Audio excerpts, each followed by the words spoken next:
noite, na graça e na paz de nosso Senhor e Salvador Jesus. Mais uma vez estamos aqui, sempre trazendo para você o melhor da informação, sempre colaborando para que você consiga ter aí informação de qualidade, para que você possa ter informação que realmente seja relevante. Bom, nesse vídeo de hoje nós vamos tratar a carta de um irmão que simplesmente deixou os anciãos boquiabertos e eles não tiveram resposta, eles não conseguiram desassociar o irmão. E isso só indica o que pra gente, pessoal? Isso só indica o quanto as pessoas estão se esclarecendo a partir da internet. Cada dia mais gente esclarecendo, cada dia mais gente está saindo. A organização não está aguentando, né? Eu acho muito interessante que os profetas organizacionais continuam a tentar enganar o povo, seja pela internet, defendendo a organização, não é? Mas agora o povo já está muito esperto. O povo hoje em dia já vai atrás, vai pesquisar, vai aprender para poder ver o que está acontecendo. Bom, vamos trabalhar então essa carta. Vamos trabalhar essa carta já. É uma carta muito interessante. O irmão ele deixou os anciãos simplesmente boquiabertos, né? Tem o irmão mandando uma mensagem aqui. Meu querido, por gentileza, manda uma mensagem para mim, tô no ar, tá bom? Ou falamos mais tarde, apesar que mais tarde vai ficar tarde para você, né? Manda uma mensagem para mim, por gentileza, tá bom? Deus te abençoe, tô no ar, vamos assistir um vídeo aí, fica na paz. E aí, pessoal, o que aconteceu? O que acontece é o seguinte, o irmão, ele deixa os anciãos simplesmente boquiabertos, eles ficam sem resposta, eles não conseguem desassociá-lo e eles ainda têm a cara de pau de dizer para ele que eles não vão responder. Simplesmente isso. Simplesmente isso. Que eles não vão responder, né? Olha só que coisa importante. Então a gente vai trabalhar em cima disso aí, tá bom? Então agora a gente vai dar uma olhadinha na carta. Você vai ouvir junto comigo, tá bom? Não, tá bom, o pessoal já tá pedindo a carta, tá bom então. Então vamos lá, vamos trabalhar, vamos fechar aqui e já a gente já vai dar uma olhadinha aí na carta. Vamos lá, vamos para a carta, pessoal. Cadê a carta? Eu não vou colocar para vocês, para não identificar, porque tem pontos que identificam, então eu vou ter que pular, eu vou ter que ler a carta, é uma carta até longa, mas eu vou lendo e como a pessoa é uma pessoa de uma cognição muito boa, eu acho que eu não vou nem precisar ficar me preocupando em explicar muito, vai ser mais uma questão de leitura mesmo, né? Ler e mostrar ali alguma coisinha. Um outro ponto que eu quero também dizer para vocês é o seguinte: se você receber um comunicado de grupo, não é? É para que os nossos vídeos cheguem até você. Alguns irmãos não entendem, acham que estão sendo inseridos em qualquer grupo e que vão ficar ali batendo papo, conversando. Pessoal, nada disso. Os grupos que estão sendo formados estão sendo apenas para você receber os nossos vídeos. Por quê? Tem muitos irmãos que dizem assim: olha, eu não recebo os vídeos. O YouTube não me notifica, quando vai me notificar já está muito tarde, então eu quero muito receber. Então nós conseguimos encontrar esta solução, tá? Então se por acaso vai lá aparecer para você, você entrou para o grupo tal. Primeira coisa, gente, identifica lá o nosso símbolo JWR. Nosso grupo não manda comentários, nosso grupo não faz perguntas, nosso grupo não faz nada. Nosso grupo só manda vídeo deste canal ou do Pela Bíblia para você, tá bom? Então vamos lá, vamos trabalhar a carta. Vamos ler a carta. Eu resolvi lhes escrever a última carta. Tem essa música também. Vamos trabalhar. Como tinha dado a conhecer aos irmãos da última vez que conversei formalmente com vocês, eu decidi afastar-me da organização. Não por motivos de pecados, assim como vocês interpretam, mas simplesmente por uma crise de consciência teológica. Acho que essa minha afirmação, na altura, foi um pouco desvalorizada, pois a tendência é de pensar que um irmão, quando se afasta da organização, normalmente está tendo vida dupla, praticando pecados ou coisa parecida. A verdade é que no meu caso, É mesmo esta diferença de visão teológica que motiva-me a não mais querer seguir a organização e os seus ensinos. Quais são, então, essas diferenças que me levam a renunciar esta vida como testemunha de Jeová? Será que eu preciso pertencer a uma organização das testemunhas de Jeová para ter o favor de Deus, para obter a minha salvação? Veja o primeiro questionamento, um questionamento inteligente. Será que eu preciso pertencer à organização? Olha só. O objetivo desta carta não é fazer calúnias à organização e nem às pessoas que seguem essa seita. O objetivo desta carta é apenas explicar as minhas diferenças profundas teológicas em relação à organização. Então vamos lá. Será errado questionar e expor os ensinos da organização? Resposta: não é errado, nem é uma atitude anticristã. A própria Sentinela, 22/5/1975, página 29, diz: é anticristão hoje oferecer comentários baseados na Bíblia sobre a religião de outrem? A resposta bíblica tem de ser não. Bom, então você sabe que na organização, a pessoa quando questiona, ela logo é tido como alguém que está se envolvendo com apostasia, é alguém que começa a ser mal visto ali dentro. Então o irmão traz aqui a Sentinela para você aí que deseja anotar, a Sentinela 22/5/1975, página 29, tá bom? Então anote aí para você pesquisar. A organização sempre incentivou e direcionou pesquisa sobre outros grupos religiosos, ao passo que atualmente taxa qualquer um como apóstata quando seus pensamentos são questionados, um paradoxo diante do que a própria organização escreveu. Abre aspas. Também é fácil iludirmos a nós mesmos. Na realidade, pode ser muito difícil deixar de lado ou mesmo questionar as opiniões que prezamos muito. Por quê? Porque desenvolvemos um apego emocional aos nossos conceitos. Podemos então enganar a nós mesmos por raciocinarmos, por inventarmos motivos para justificar crenças que na realidade são erradas ou enganosas. Bom, isso é o que faz toda a testemunha de Jeová, né? Isso aconteceu com alguns cristãos no primeiro século. Eles conheciam a palavra de Deus, mas não a deixavam governar seu modo de pensar. Acabaram enganando-se com falsos raciocínios. E aí ele cita, da própria revista, um indício de que nos tornamos vítimas de auto-engano é se ficamos irados quando nossas crenças são questionadas. Em vez de ficarmos irados, é sábio manter a mente aberta e escutar com atenção o que outros dizem, mesmo quando temos certeza que a nossa opinião está certa. A Sentinela, 15/7/2003, página 22. Da minha parte, eu estou simplesmente a seguir o conselho de 2 Coríntios 13:5, que é aquele: persistam em examinar se estáis na verdade. Não é? Que a verdade, ela é uma só. Né? Vejam, examinem se vocês estão na fé. A grande questão com que me deparei após muitos anos de associação com as testemunhas foi se Deus realmente opera através de uma organização. Não foi de uma hora para outra que achei estar tudo errado, que não tinha nada de bom na organização. A mudança do meu ponto de vista foi gradativa. Entendi que há momentos na vida em que todo ser humano precisa reavaliar aquilo em que acredita.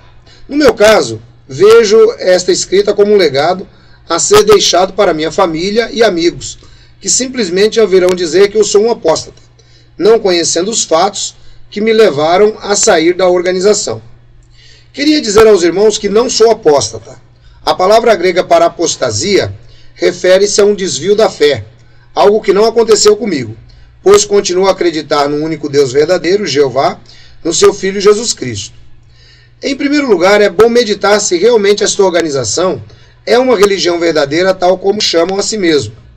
A organização tem 3 pilares fundamentais para sustentar sua autoproclamação de religião verdadeira. Primeiro, a obra de pregação. Na verdade, os irmãos fazem um excelente trabalho nesse campo. Eu acho que é uma bonita obra, pregar a palavra de Jeová. Mas serão os únicos?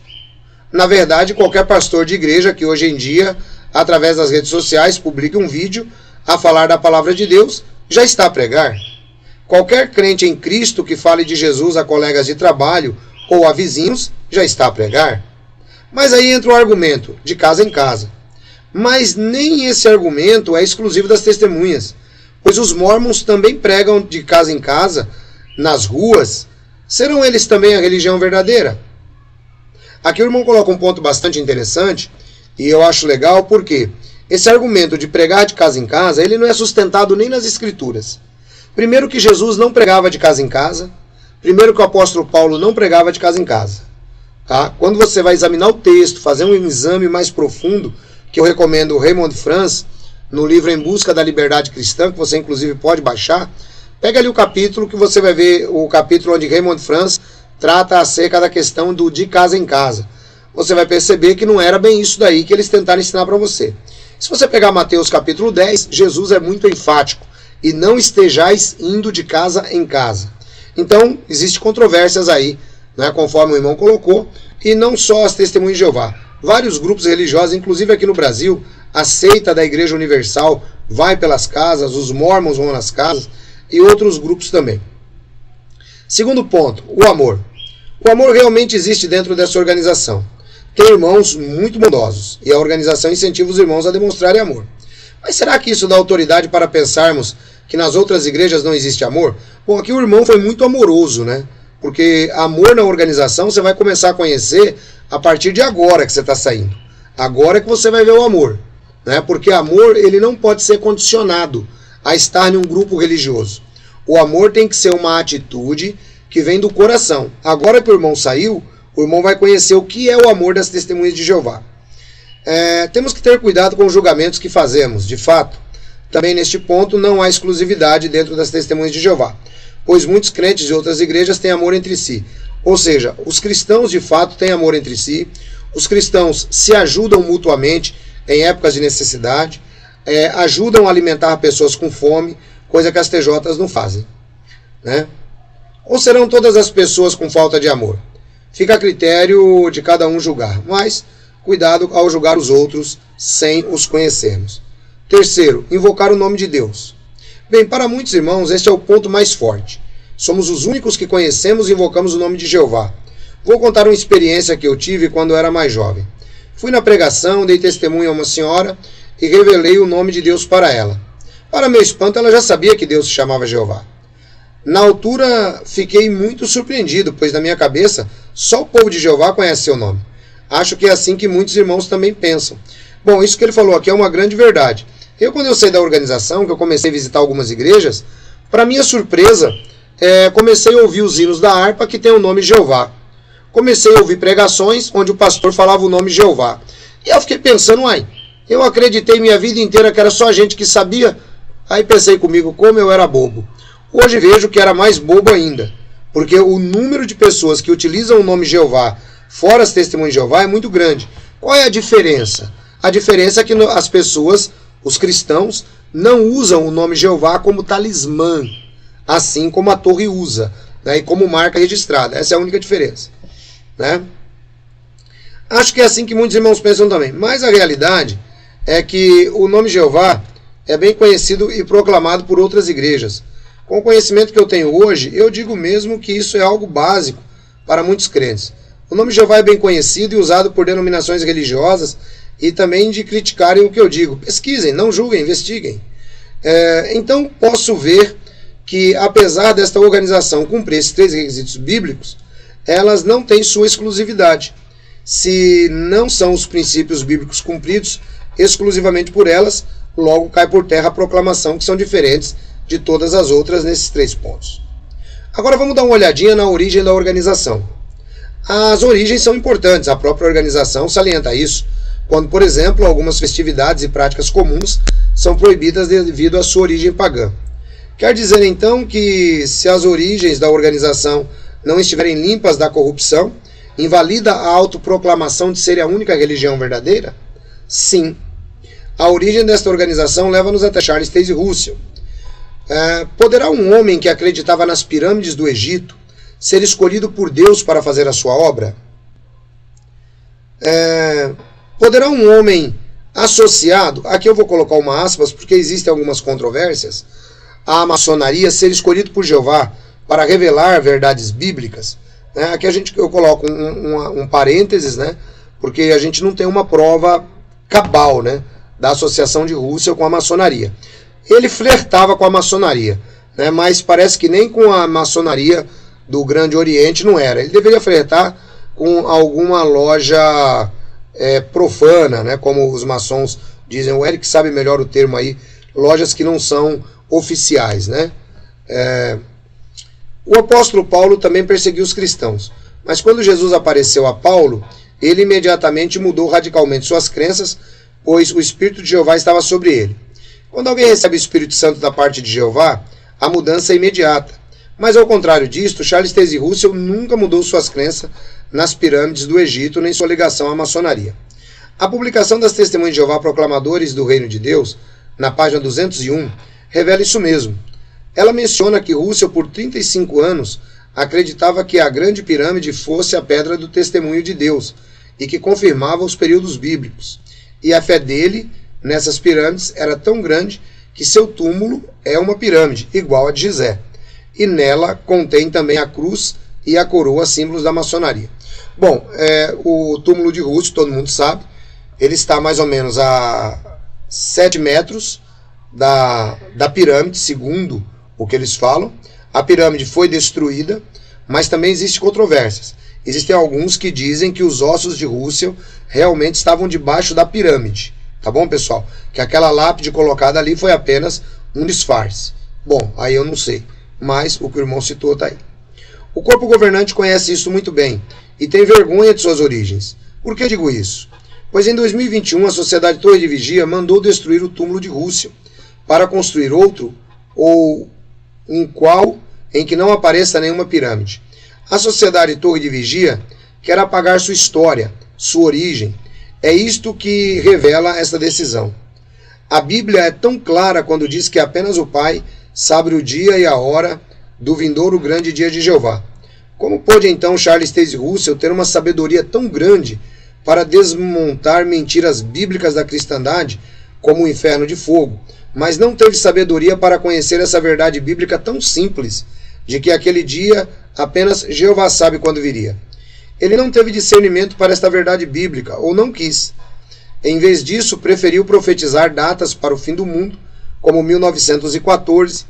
Aí, como nada aconteceu, não reconheceram seu erro e preferiram dizer que acertaram a data, mas erraram o acontecimento.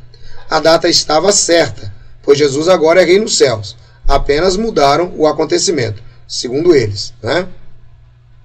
Além disso, Jesus é o caminho, a verdade e a vida. Nossa salvação depende exclusivamente de Jesus e de Jeová. Ele é o único mediador. Nossa salvação depende de nossa fé nele e em Jeová. Nossa salvação não depende de pertencer a uma organização, pois isto é colocarem-se no lugar de Cristo. Com certeza, Jeová irá salvar muitas testemunhas de Jeová, católicos, protestantes, etc., pois a nossa salvação e julgamento será individual, e não em grupo. Aí ele cita aqui Atos 17, 31. Tem sido ensinado que Cristo é somente mediador dos cristãos ungidos, e a base é a 1 Timóteo, capítulo 2, versículo 5. Minha resposta biblicamente sobre este assunto é que Paulo, no contexto, falava de se fazer orações por todos os homens, inclusive pelos em altos cargos, indicando governantes humanos, e depois completa escrevendo sobre um só mediador entre Deus e os homens. Será que havia ungidos em postos governamentais nos dias de Paulo? Como diz o versículo 1 deste mesmo capítulo 2, as palavras de Paulo são aplicadas a todo tipo de pessoas, e não apenas a uma classe ungida. O irmão vai derrubando, o irmão vai quebrando aqui, igual como diz o Paulo Sávio, aqueles navios quebra-gelo. Revelação 7, 9 a 17. A grande multidão na terra, mas diante do trono. Minha resposta bíblica. O texto mostra claramente que a grande multidão está diante do trono. Onde é o trono de Deus? A palavra grega enopion significa diante de, a mesma palavra que é usada para os 144 mil. Então temos que concluir nesse texto que se os 144 mil e a grande multidão encontram-se no mesmo lugar, estão no céu. Esta grande multidão são os que saem da grande tribulação. São pessoas que aceitaram Jesus durante a grande tribulação e arrependeram de seus pecados. De acordo com a organização, João, capítulo 10, versículo 16, fala de outras ovelhas e justifica-se que se trata da mesma grande multidão do Apocalipse. Porém, quando lemos com cuidado, vemos que no contexto Jesus falava de judeus e gentios, e não de duas esperanças. A geração que não passará. Por anos, o corpo governante ensinou que a geração de ungidos, que presenciou os eventos de 1914, não morreria sem que antes de ver a grande tribulação chegar. Mas o que aconteceu? Todos esses irmãos ungidos morreram e o fim não veio. Então o corpo governante muda o entendimento deste ensino. Agora a palavra geração também inclui os ungidos, que ainda estão vivos e que ainda foram conviventes com o grupo de ungidos de 1914, que é o ensinamento da geração sobreposta. Se o corpo governante tivesse mudado esse ensino, ainda quando o primeiro grupo estivesse vivo, tudo bem. O problema aqui é que eles só mudaram o ensino depois de o tempo mostrar que o seu primeiro entendimento estava errado, e baseiam o novo entendimento em nenhum texto bíblico, apenas em uma interpretação linguística da palavra geração. E dizem que é mais uma luz da parte de Jeová. Então, de quem era a luz do primeiro entendimento? Ora, irmãos, Jeová e seu Espírito Santo, quando revelam sua luz, nem tem que ser sempre de maneira certa e infalível. Nunca nenhuma luz da parte de Jeová para seus profetas, para na sua nação de Israel, ou para os apóstolos do primeiro século, precisou ser reavaliada. A palavra de Jeová é perfeita, ela não muda. Mas a organização muda e muda muito e muda também os seus entendimentos, sempre dizendo que é uma nova luz de Jeová. Eu estava presente na reunião quando este ensino foi mudado, numa parte de 15 minutos através de um vídeo. Um ensino fundamental que durou muitos anos foi deitado fora em apenas uma parte de 15 minutos. Ora, quando isso aconteceu, eu senti meu coração literalmente que estavam a atirar-me areia nos olhos. O novo entendimento surgiu não porque o corpo governante recebeu mais uma luz de Jeová, mas porque o corpo governante falhou. Vamos para a questão do sangue. Quando nos baseamos em Atos 15, 29, os cristãos receberam a orientação de não ter contato com sangue. Vamos meditar um pouquinho nessas palavras? Será que os apóstolos em Jerusalém, quando deram esta orientação aos irmãos, estavam pensando em tratamento médico à base de sangue? Acho que é modesto eu concluir que não, pois esse tempo não existia transfusões de sangue. Então, a que eles se referem? Comer sangue, conforme já estava escrito na lei mosaica, e também a práticas pagãs. Como assim? Verdade. Se vocês pesquisarem, vão ver que naquele tempo o uso do sangue para sacrifícios e rituais a ídolos era frequente. Mesmo assim, irmãos, eu acho correto um cristão evitar ao máximo ter contato com sangue em qualquer circunstância, exceto quando esta é para salvar a sua própria vida. Mas qual é o problema, então, referente às transfusões? Bem, em alguns casos extremos, uma pessoa precisa levar sangue se não quiser morrer, e rejeitar esse tratamento pode fazer com que ela perca a vida. Nesse sentido, obedecer essa orientação entra diretamente em conflito com outro princípio bíblico. Jeová diz que não temos o direito de tirar a vida de ninguém, nem a nossa própria vida. Eu acho que nesses casos extremos, a decisão deve ser de acordo com a consciência de cada um, e não uma decisão com medo de uma possível desassociação. Lembrando que eles vão questionar que não desassociam ninguém por tomar sangue, mas vocês já aprenderam aqui que eles fazem a desassociação velada. Eles dizem que a pessoa se dissociou, agindo assim hipocritamente. A desassociação. De fato, eu concordo que Jeová disciplina quem ama, e que a disciplina é necessária. Concordo com a base bíblica de 1 Coríntios capítulo 5. Devemos de fato não ter convivência com pecadores não arrependidos. Mesmo assim, eu acho que devemos sempre dar o mínimo de dignidade a qualquer ser humano. E até mesmo amar nossos inimigos. Que dignidade é esta quando nem um olá podemos dar a um pecador não arrependido? Por que dividir famílias? Pais expulsando filhos de casa? Onde está o amor nessa prática? Até mesmo pelo Zoom, desassociado tem que ficar fora da tela ou com a tela preta. Nem é digno dos irmãos verem sua cara. Isto não é disciplina, isto é uma morte social. Isto é mais do que querer proteger a congregação. Isto é querer colocar medo em todos os irmãos para que nenhum desobedeça, pois enfrentará esta pesada condenação. Outros ensinos mexeram com meu coração enquanto eu estudava a palavra de Deus. Foram os ensinos referentes ao livro de Revelação. O primeiro ensino que eu duvidei foi que Jesus era visto como o cavaleiro do cavalo branco de Apocalipse 6:2.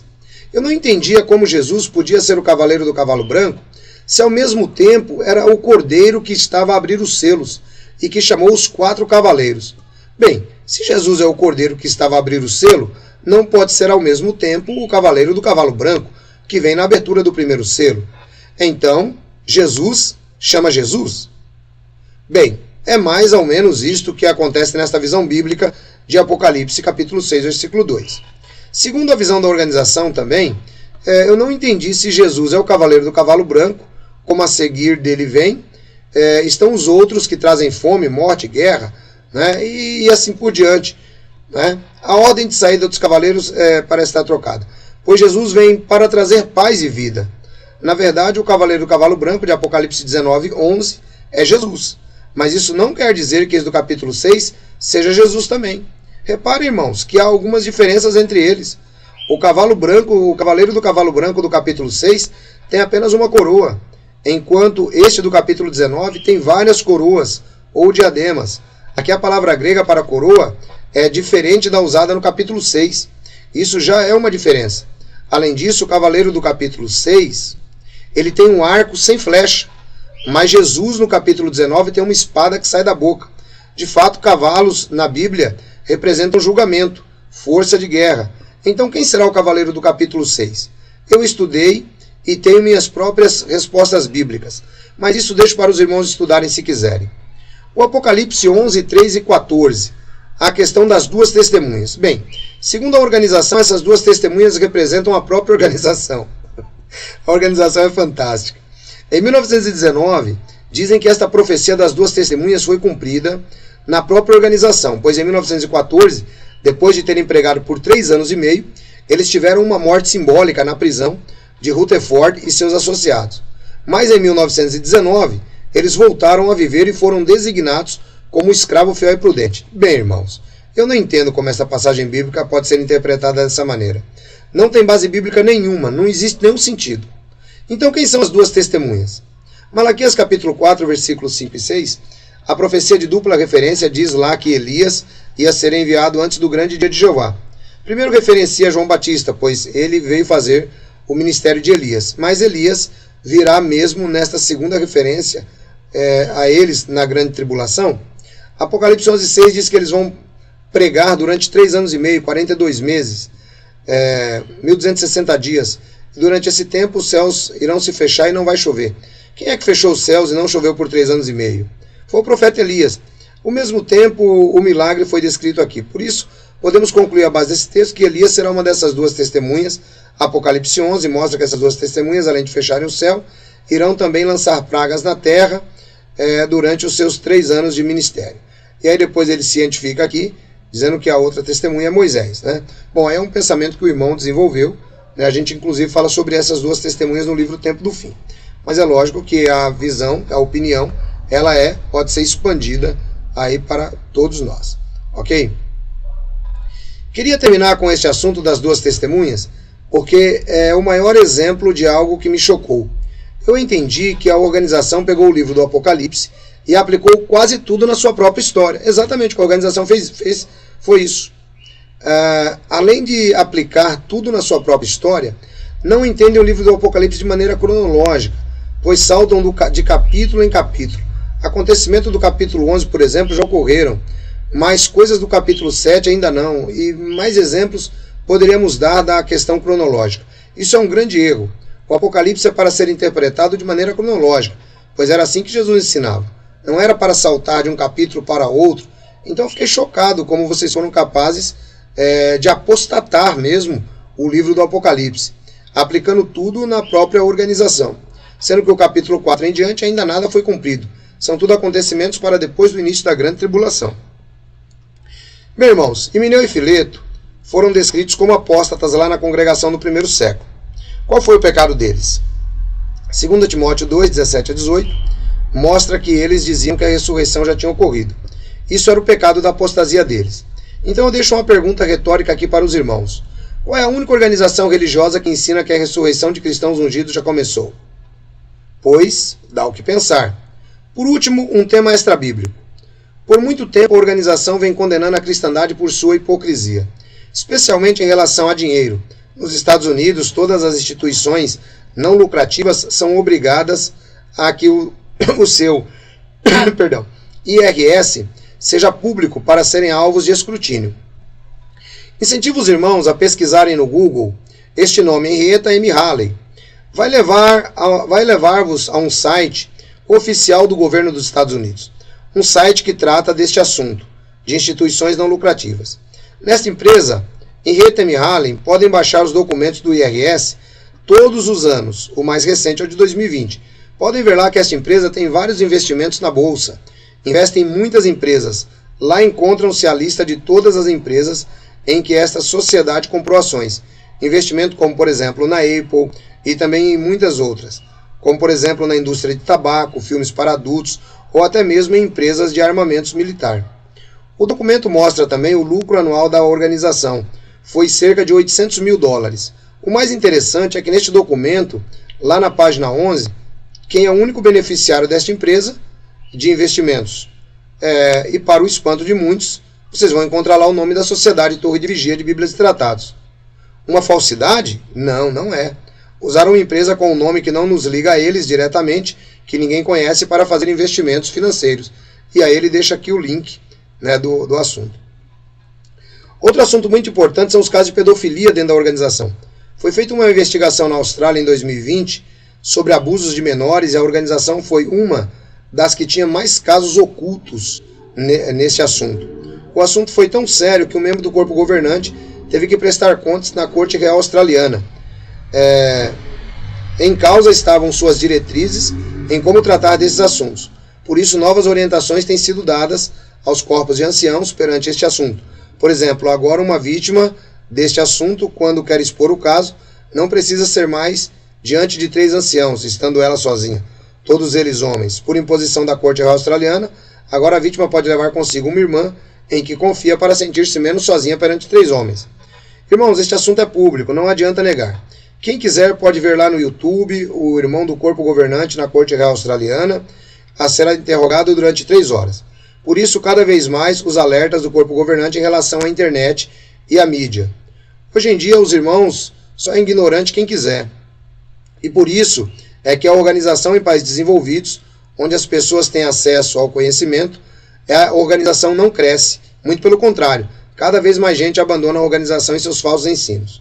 Obrigado por ler esta carta e que de alguma forma o Espírito de Jeová o faça meditar, nem que seja um pouquinho, no conteúdo bíblico desta carta. Quando não se consegue matar a mensagem, mata-se o mensageiro. Então espero que não façam isso comigo. Concentrem-se no conteúdo e não no título de apóstata que vão colocar em cima de mim. Que Jeová vos revele a verdade e abençoe a vossa vida. Este é o meu desejo. Bom, então tá aqui uma carta. Você vê que carta forte. Uma carta muito forte aí, onde o irmão, ele coloca de fato verdades absolutas para que a organização ela acorde. Bom, o resultado foi o seguinte, ele inclusive me mandou um áudio, eu não posso soltar agora esse áudio, porque está com a voz dele original, mas o ancião disse para ele, entre outras coisas, depois eu vou trazer esse áudio para vocês darem uma olhada, eu vou modificar a voz e vou trazer, só para vocês terem uma ideia. Depois que ele mandou essa carta, aí o ancião mandou a resposta para ele. A resposta ele me dá, e eu vou trazer essa resposta para vocês amanhã, tá legal? Se Deus quiser eu vou trazer essa resposta. Bom pessoal, eu quero lembrar a vocês que depois desse vídeo eu vou voltar com uma entrevista com uma irmã que também está passando maus bocados ainda na organização, tá? Esse vídeo vai ser às 21 horas. Antes, porém, eu quero lembrá-los do livro O Tempo do Fim. Gente, esse livro aqui é simplesmente fantástico. Aqui tem 4 capítulos exclusivos para resgatar a sua esperança, tá? Vai ajudar você a entender o que é o Armagedon. Aqui o irmão citou sobre as 2 testemunhas, a gente fala também. A gente fala aqui sobre o milênio, a gente fala sobre a ressurreição. Tudo o que você precisa conhecer e resgatar a sua esperança de volta sem o charlatanismo que você viveu dentro da torre, tá bom? Ancião, como que eu faço para adquirir esse livro? É muito simples. Você vai mandar para mim a palavra azul, tá? Ele custa só R$70 para o WhatsApp 19 989 905 206. 19 989 905-206. Eu quero agradecer a todos os irmãos que estão aí presentes, né? E ao mesmo tempo quero agradecer os administradores que aí estão, a nossa irmã Leila, a nossa irmã Mona Lisa, a nossa irmã Maria Pereira, nosso irmão Henrique, nosso irmão informante, o Rafael, nossa irmã Delci. Chegar mais longe, tá bom, pessoal? Um grande abraço a todos. Eu vou me preparar aqui porque eu agora vou para uma outra tela trazer para vocês o vídeo com a irmã, tá bom? Deus abençoe a todos, um grande abraço. Curtam, espalhem, compartilhem ao máximo esse vídeo, que ele tem muitas verdades importantes que precisam ser discutidas